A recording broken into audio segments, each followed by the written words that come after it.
tonight. Thank y'all. Thank y'all. Thank y'all. State of Idaho plaintiff versus Lori Noreen Vallow. Is Lori Noreen Vallow not guilty or guilty of conspiracy to commit first-degree murder of Tylee Ryan and grand theft by deception? Answer: guilty. Guilty. Guilty. Guilty. Guilty. Guilty on all counts. The jury is unanimous in its condemnation of Lori Vallow Daybell in the murder case of her 2 children. We have full coverage of the day's events at the Ada County Courthouse coming up.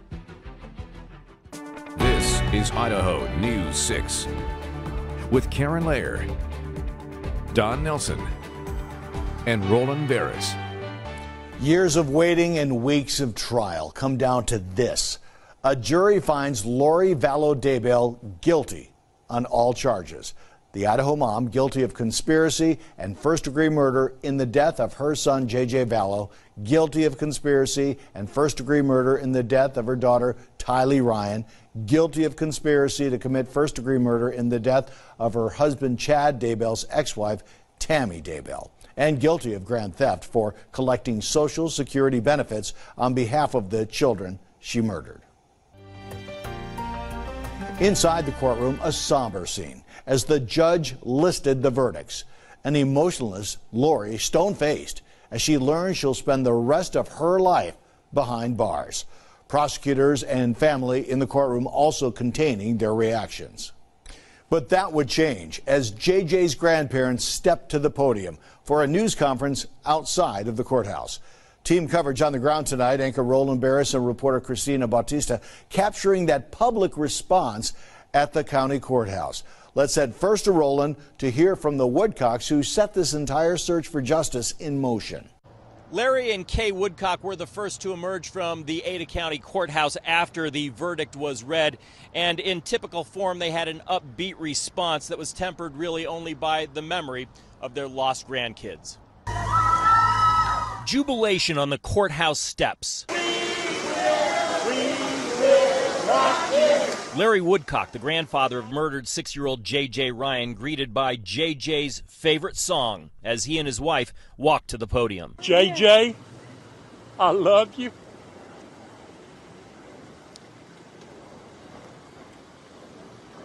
Papa,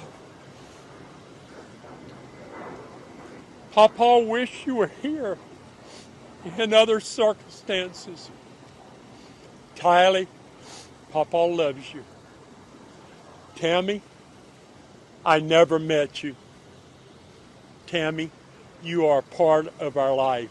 Even the Woodcocks weren't certain of a guilty verdict on all 6 counts, but they got exactly what they wanted. I do believe, since it's Mother's Day weekend, the Friday before, and I do believe that the verdicts today are just what I think everything aligned in the universe, and this is what you call poetic justice. Larry Woodcock cheered the investigative team that worked with the prosecutor as they walked away and thanked them for their service, saying everyone from the jury to the judge and even the defense did a great job. I hope that y'all appreciate so much the court system, how meticulous the prosecution was. I think everybody will agree it was amazing job by all of them. It was amazing enough to get a guilty verdict on all counts. But it was more than just family who gathered to hear the verdict today. Spectators lining up as early as 4 a.m. to ensure they'd have a seat inside the courtroom. Our Christina Bautista has more on the public reaction to a case that captured the attention of a nation. We have been outside the Ada County Courthouse all afternoon. I was able to speak to those that have been outside the courthouse as well as inside the courtroom as the verdict read guilty to all charges against Lori. That was the reaction outside the courthouse Friday afternoon as the verdict was announced. I am just glad that justice is served. Everyone we spoke to told us they had been following the case for some time and wanted to be out here for the last day of Daybell's trial. I'm surprised that the defense didn't have more. They really didn't do anything to, no witnesses for them. One of the surprising things people spoke about was the length of the trial, since it was about half as long as expected. Can't imagine where the jury would have taken it the other way because of evidence was strong and solid. Defense side was not. We also hear from those inside the courtroom describing Lori's reaction while the verdict was read. She was super stoic the whole time. I mean, her expression never changed. During the verdict, she just stood there and took it. Everyone we spoke to said they are now looking forward to Chad Daybell's trial, which is expected to be next year. Reporting at the Ada County Courthouse, Christina Bautista, Idaho News 6. All right, a big day, and we are joined by Matt Johnson from Court TV, who's been watching this from the get-go. And thanks for joining us. Boy, guilty on all counts. I think that was surprising for a lot of people, given the fact that the jury was out longer than we expected, 6-7 hours almost. And I think people were worried that they were going to get caught up on Tammy Daybell and some of the charges there, because that wasn't quite clear to a lot of people that I talked about in the evidence presented over the past 5 weeks. I mean, it went faster than anyone expected, but I think there were some people who thought with all the evidence that was involved that this might go into next week. Right, because, I mean, you think about the last big trial of this monumental size, which was Alec Murdaugh. Yeah. They were out about 3 hours, and they had the verdict. So I think that people are kind of used to a shorter verdict span, and I think that that's why they were kind of getting worried. But let me ask you about that. I mean, what does that say about the prosecution's efforts here? I mean, it was a lot to go through, and they knocked it out of the park. I think they knocked it out of the park, and I think they're going to do it again when they have to face up and tee up for Chad Daybell's trial. That's going to be in this same area, the same venue, change of venue next year. I really think that they had a lot of evidence to go through, a lot to talk about with this jury, and I think in closing arguments they really put it all together, and it was so impactful when they were talking about lie after lie after lie, Lori's lies. Absolutely. Matt Johnson from Court TV, thanks so much for joining us. We appreciate it. Back to you. And a reminder, this story's not over, not by a long shot. Lori's sentencing is expected to happen in about 3 months. She'll be transferred from Ada to Fremont County for those proceedings. This is not the end of this. 90 days from today, we will probably meet in Fremont County. The sentence will be handed down. And I'm going to say right now what I'm going to say in 3 months. Why, Lori? Why, Lori? Why? Power, sex, and greed. Power, sex, and greed. For what? For what? Idaho lawmakers recently reintroduced firing squads as a backup to lethal injection to ensure people sentenced to death serve that sentence. But the death penalty is off the table in this case. At the most, Lori could face life in prison.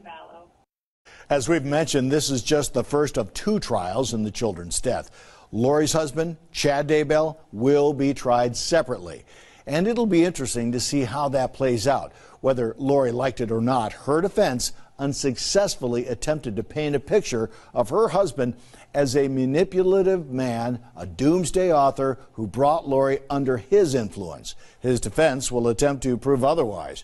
Chad Daybell faces similar counts to Lori, with conspiracy and first-degree murder charges for the children's deaths, as well as an additional murder charge for the death of his ex-wife, Tammy. Chad's trial is not expected to start until next year. We've been building toward this verdict for years. From the very first alarm bells sounded by JJ's grandparents to the investigation, the wild reveals and startling accusations, the gut-wrenching search that revealed the children's bodies, and the weeks of trial to get to this place. Lori Vallow will face justice. Idaho News 6 has been there every step of the way, with in-depth reporting from our anchors in the field and on the ground every day at the Ada County Courthouse. For all of our coverage, including additional web-only content, just scan the QR code on your screen. You can find us online, on mobile, and on the Idaho News 6 app, available in your favorite app store. Revisit any and all of our coverage and that of our partners at East Idaho News, Scripps News, and Court TV, and of course on IdahoNews6.com. And stick with us as we continue to bring you the very latest in these cases. This is Idaho News 6. Another major murder trial looms here in Idaho. Moscow stabbing suspect Brian Kohberger will be back in court in June. It's been 6 months since the overnight attack that killed 4 University of Idaho College students in their off-campus home. Scripps News reporter Alex Miller checks back in with residents and students ahead of this weekend's graduation ceremonies. College graduation, it's a time of excitement, of new beginnings. But here in Moscow, Idaho, this week, it's been a little bit quiet. I haven't seen as much excitement for this graduation, like compared to the previous years. Paige Erbely graduated from the University of Idaho and has stuck around Moscow for work. She says there's a cloud over this year's celebration, falling exactly 6 months to the day since 4 University of Idaho students were brutally murdered. 2 of the victims, Maddie Mogan and Kaylee Goncalves, were seniors and should be walking with their classmates. Visiting campus, you almost wouldn't know graduation was happening this weekend. It's just a really, really touchy subject that the town is very, very sensitive to right now. The house, still boarded up, patrolled by security 24/7 for months, is a stark reminder not only of the tragedy, but of the month-and-a-half-long manhunt that left so many here shaken. The murders in November were really sort of shock to the whole system. Since then, both Erbely and architecture professor Phil Mead say the town changed. We just paid more attention. We were all very much more cautious. I used to sometimes leave my door unlocked and be like, whatever, Moscow's a safe town, nothing's going to happen. And of course, I don't have the luxury of thinking like that anymore. Mead says he's been encouraged by the extra security that is still in place, but says the fact that the man accused of the crime is in jail just a few blocks away keeps the chill here. And the courthouse is right up there, so just thinking, every once in a while I have to drive by it. Scripps News spoke with a dozen students, and their concern is the continued microscope on their tiny town in the middle of rolling hills. Many of them still shaken by what happened. I think it was a traumatic experience and we were all there for each other, but I also think that there is a sense of the outside world having a spotlight on the small town that you love created more. It was hectic, it was scary. Sarah Sullivan, a native Californian, came to Idaho because her mom went to school here. She says this is a tight-knit school full of students with deep roots. Fellow students have really stepped up support and positive support. The dean of students, a lot of teachers and everything have been really compassionate and really putting out resources out there, letting us know that we have someone to hear us out, hear our concerns. The school, the families, the Greek houses where victims were members, the restaurant where 2 of the victims worked, all hesitant to make any statements that could impact their healing and the pending trial. Students in Greek life told us they've made checking in on each other's mental health a focus. After all, this case and conspiracy theories surrounding it became prevalent on social media. There was a lot of he said, she said, and people were coming after fellow students and things and professors who were completely innocent, and you were like, that's not true, I know these people. The murders defining this year, but the students tell us they are determined for people to know the goodness that exists here. We've gotten through it. I think we've come out stronger as a community as a whole. There's definitely a level of anxiety knowing that this tiny college town will soon be in the spotlight once again. Kohberger has not entered a plea for either his burglary or for murder charges. He is due back in court on June 26th. Moscow, Alex Miller, Idaho News 6. U of I will honor the 4 students who died at this weekend's graduation ceremonies. Kaylee Goncalves and Madison Mogan were seniors ready to graduate and will receive their degrees. Goncalves in general studies and Mogan in marketing. Kernodle, a junior, will get her certificate in marketing, and Chapin, a freshman, will receive a certificate in recreation, sport, and tourism management. Certificates acknowledge credit toward degrees in progress. Now, meteorologist Eric Johnson with the Idaho News 6 forecast. Well, we have seen those temperatures warming up throughout the week, and just off to the west, we have really a dome of heat building And that's where we have those heat advisories all across the West Coast, where those temperatures will be spiking into the 90s as we head through the weekend. But here in Idaho, we're actually going to see a low pressure system moving west through the area. Pretty unusual setup really any time of the year. So that's actually going to keep those temperatures pretty steady throughout the weekend. We'll be in the upper 70s and low 80s. The further west you head, the milder it gets. Could see a pop-up isolated thunderstorm during the afternoon as that low pressure system begins to push into eastern Idaho. Again, the further east you head, the higher likelihood you have for a shower or storm. So west central mountains will warm up into the upper 70s, low 80s, up towards McCall into the 60s. Watching those pop-up showers. Again, a lot of areas will stay dry throughout the day, but just if you're outdoors, just be mindful you could run into a quick shower or storm with some lightning and even some small hail and gusty winds. Upper 50s, low 60s for our east central mountains. I think this is where we'll see the more numerous showers and storms heading through your Saturday afternoon. Some of those, again, containing some heavier downpours. Down into the Magic Valley, I think this is where we'll stay a little bit drier, but then those showers and storms developing during the evening, especially out towards the Burley area. Temperatures in the upper 60s, low 70s. Also going to be a really breezy day between that high pressure ridge and the low pressure system building in. So again, those temperatures staying pretty steady throughout the weekend, but then as that high pressure really takes a hold of our region, we're watching those temperatures spiking up. We're clearing out of those storms, and we are into the 90s by the end of this week. The Idaho News 6 Market Report brought to you by Edward Jones.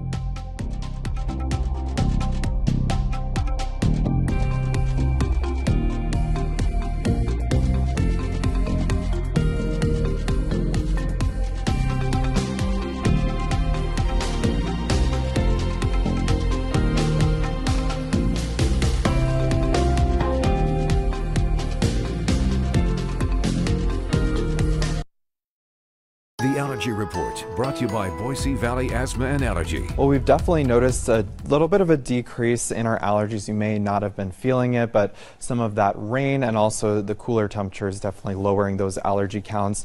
But we are starting to see a lot of those trees really blossoming, so definitely going to see that allergy threat increasing, especially as we watch that summertime heat moving into the Treasure Valley as we head into next week.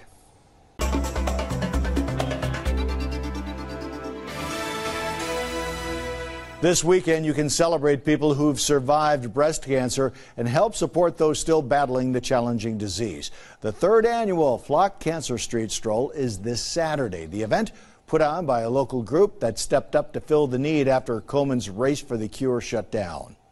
Small enough to still be manageable, but also getting big enough that we're making a real difference in some of these smaller programs that completely rely on fundraising. So the stroll starts at 10 o'clock tomorrow morning along Harrison Boulevard in Boise's North End. You can make a donation or sign up for the stroll online. Find a link on our website, idahonews6.com.